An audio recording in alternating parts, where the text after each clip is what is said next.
Hey mga kabaro, mga kataktik, ituro ko lang kayo sa ating basic Excel program. So, ito po yung kanya pinaka main menu. Okay? Andiyan ang mga reports, tables, calculation. At ito naman yung mga para sa mga gustong mag-aral ng basic.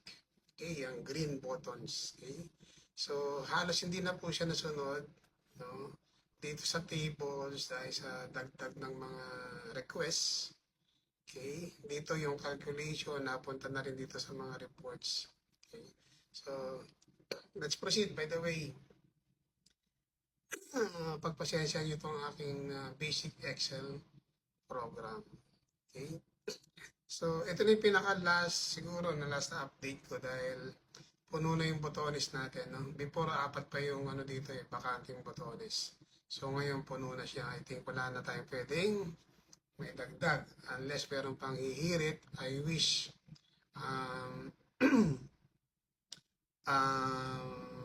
magamit po to sa lahat ng klase ng barko na bulk na pang 7 bodega, kung pasin nyo na yan, 4, 6, 7, 9. Okay? So, let's proceed sa mga botones. So, basic, ito yung draft survey. Ayan po, no? Yung draft survey. And, ayan po, basic draft survey natin. So, nilagyan ko rin siya dito ng botones. No? Kung anong draft survey ang gusto nyo hanapin, scroll nyo lang dyan. Okay? Meron tong about 100 draft surveys po, no? Pag kinilig mo yan, dadaling ka niya sa pang 100 na draft survey. So, balik tayo doon sa latest natin is yung pang 11 na draft survey. Ito, yung kaninang umaga. Okay? Yeah, sa draft survey po, pipila pa nyo lang yan yung mga nasa yellow, yellow cells. Okay? Yung density, kung yan ba ay sequence or number of pang ilang days. Okay? Density, ano yung kargada nyo, anong voyage number, date, and name of ports. So, port and starboard, pila pa nyo yan. Then, kung sa rudder kayo nagbasa, checkan nyo yan.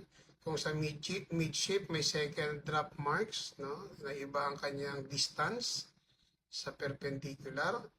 And then, after that, punta na kayo dito sa known weights or deductibles. Pilapan nyo lang din yan. So, ganyan lang kadali ang ating basic Excel program na draft survey. Okay? So, dito naman meron siyang botones dito, 3 or 4. Yung decimal natin yan sa draft. No? Kung gusto nyo yung 3 decimal lang, pipindutin nyo to. Yan. Okay? So, let's say,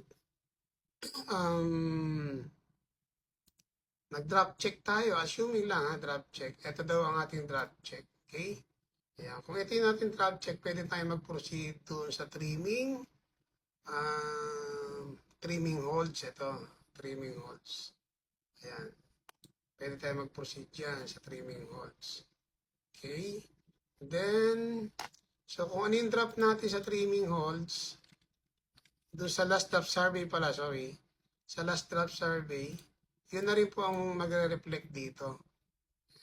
Kung meron tayong 2,000 to go, okay, 2 and 4 natin ikakarga. Okay, 2 and 4. Lagyan natin 4,000 at 4,000. Assuming. Okay, 4,000. Kasi 6 meter. 1.6, 1.6, kaya imposible. 1.6 daw halimbawa, ang 3 gusto mong i-even kill. So, ayan. I wish madali nyo na itong matutunan. Napakadali lang naman siyang ma-explore. Okay? So, yun natin trimming with 2 holes and 3 holes. So, may selector siya rito. 1, 2, or 3 holes dito. Meron dyan. Okay? Yan po. Next. Proceed tayo sa maximum cargo calculation. Ito. So, gumawa ako ng table, gentlemen. Okay? Para recorded. Okay? Yan yung lahat ng biyahe na simula nang nag-chiefmate ako. Ganun ba? O nagkapitan? Yan po. Yung mga biyahe. So, paano po siya? Pa-sideways ang pag-fill up. Okay? Yan, pa-sideways siya. Lalagay yung name of port, so and so, the drop, no? Lagay po yan. Then, um, ang hanggang sa dulo po yan, pipila pa nyo yan hanggang doon sa dulo. Ang layo, no? Kasi hanggang doon sa dulo. Yan po. Okay, hanggang dito. Yan. Ang kagandahan nito dito, hindi ka na magpapaulit-ulit. Kagaya nito, isang kargada lang, ilagay mo yung corn, halimbawa, corn, yan, kargada namin. Okay? Isa lang pipila pa mo, magkakaroon na siya ng corn. Yung succeeding cells. Okay? Ganon din naman sa load port or discharging port. No? Yan. Okay? Then, pag nagawa mo na yan, ilagay mo na dito yung mga load port, discharging port, yung kanyang cargo, eto, cargo stowage, ilagay mo na dito yung distribution, pwede na ka na mag-proceed sa stowage plan. Yan. Ito po yung stowage plan. Okay? So, kung gusto mong mamili dito, ito, meron din dito list box. Ito yung mga previous. So, checkan mo lang to kung gusto mong mamili dyan sa list box. Yung mga previous. Okay? Yan po. Then, kung gusto mo naman na on the spot kung ano yung pinakahuli, o yan na kagad. Hindi na mag-reflect yan. Kahit mag-select ka dyan, hindi mo mag-reflect. So, kailangan mo itong i-check kung gusto mong mamili. Pag i-check mo yan, yung pinaka-last, yan na po yung pipiliin niya. Okay? And at the same time, nilagyan ko na rin siya ng pwedeng simple plan lang. Tanggalin mo itong mga to dito for loloy. Yan, simple plan lang yan. Okay, kung detail naman, lalabas yung kanyang details. Oy, sorry. Lalabas yung nasira yung ating tripod. Okay, yan. Yan po. Kung nilabas ko yung yung pangalan nito, yung kanyang details yan. Pwede naman simple plan lang din pinutin to. Okay. Okay. Detail. Labas natin yan. Ngayon, sabi ng iba, sir, 7 bodega, 6 na bodega. Meron tayo dito, kaya lang walang crane. Yan. So, i-check mo yung botones dito kung 5 holes, 7 holes, or 9 holes. Click mo na yung botones yan, magiging 9 holes na yan. Magiging 7 holes na yan. So, at the same, meron din siya dito, list of plans yan. Lahat ng naka-record, doon sa yung maximum cargo calculation na to, nandun na siya, nandito na siya. Okay. Yan po. Okay, pre-storage plan. Then, nilagyan ko rin to ng botones na create email dito sa bandang upper left corner. Okay? Just in case lahat ng ginawa mong calculations to sa maximum cargo calculation dito, pwede ka mag-create na kagad ng email. Yan. Ito, naka-create na ako ng email. Ito na. Okay? Ipapadala mo ngayon doon sa charterer o sa operator. No? Yan. Create email lang dito. May create button email. Doon sa mga storage plan, meron din create email dito. Pag pinutot mo yan, ayan na. Okay? So, no, unclick.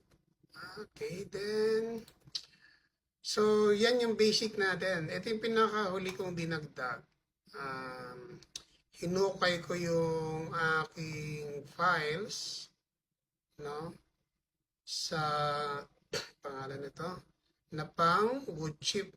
Ito yung pang wood chip to eh. Yan. Okay. So, sa mga gustong maglaro ng calculation, mag-practice, Ito, pwede nyo itong gamitin. Kaya dito na lahat. Meron siyang pang-change of drop, maximum cargo calculation, cargo ullage, volume, drop survey, shifting of weights, even cargo distribution, stowage factor calculation, airdrop. All in na to. Okay, yun nandito. O, yun nga lang, subukan nyo lang explore o paglaruan. Dito nilagay ko rito yung pang wood chip. Ito to. Useful to pang wood chip. Gusto mong ma-determine ilan yung stowage factor base sa cargo loaded and then sa height ng kargada. Okay? Meron na rin tong etong area na to, pang ano to, pang trimming. Okay? Ayan po. Then sa right side, nandun yung mga compartment, just in case konsumo ka ng fuel, maglagay ka ng bala sa fresh water, magbabago din ng trim. Okay? So, what else? Ito, gumawa ako ng table, no? Pang ilang tonelada, mag-change of trim. Okay, ilang per centimeter yan.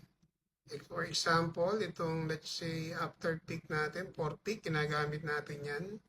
So, kung nasa yung 4 peak, after peak, ito. Let's say sa ganito, sample, sa after peak, kung maglalagay ka daw ng every 10 tons, mag-change yung trim ng 1 cm.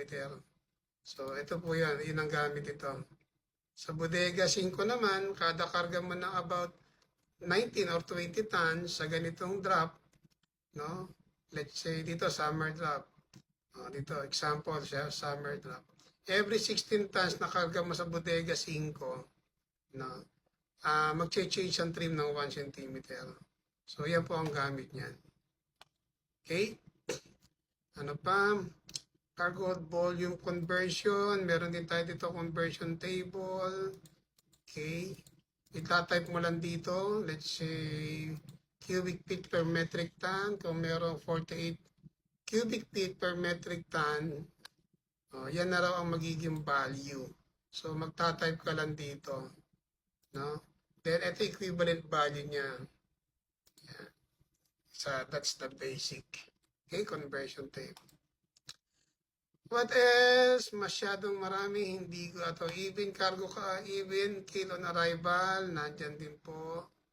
Okay, so of course, meron tayong ship's particular. Yan. No? Okay, meron ship's particular.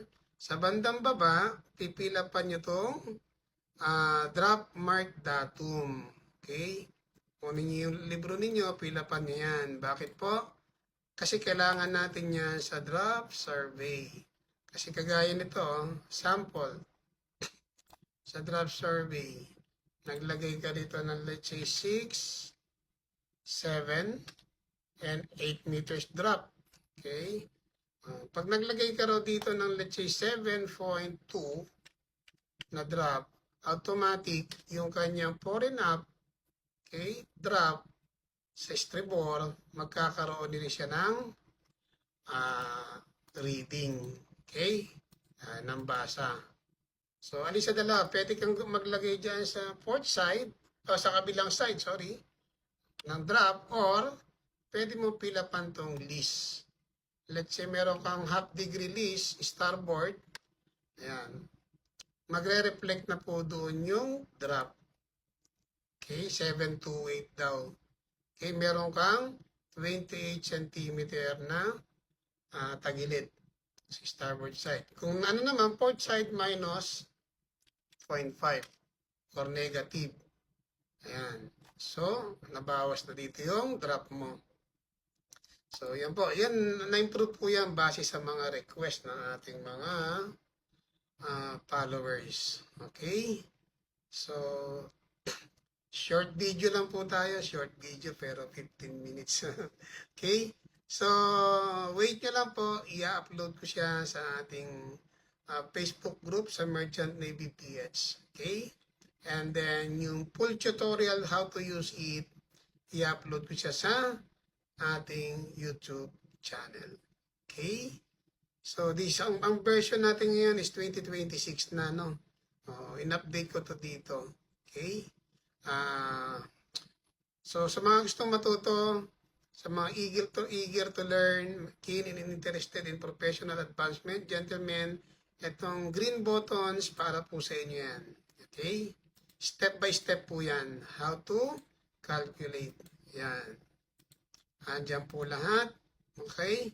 May arrow, tuturo sa inyo. Nandiyan ang formula. Okay? Kung paano mag-calculate. Hanggang sa mga basic po yan. Ito yung maximum cargo calculation na basic. Okay? Merong reverse. Meron tayong reverse din. No? Papalik, tsaka pababa. Okay? So, that's all for now, gentlemen. I wish makatulong to sa ating mga marino. No? And then, lalong-lalo na sa mga gustong matuto, gustong mag-aral at matuto about sa cargo calculation sa bulk carrier. So again, this is Captain Noli. God bless po. And may all your dreams come true. Good day.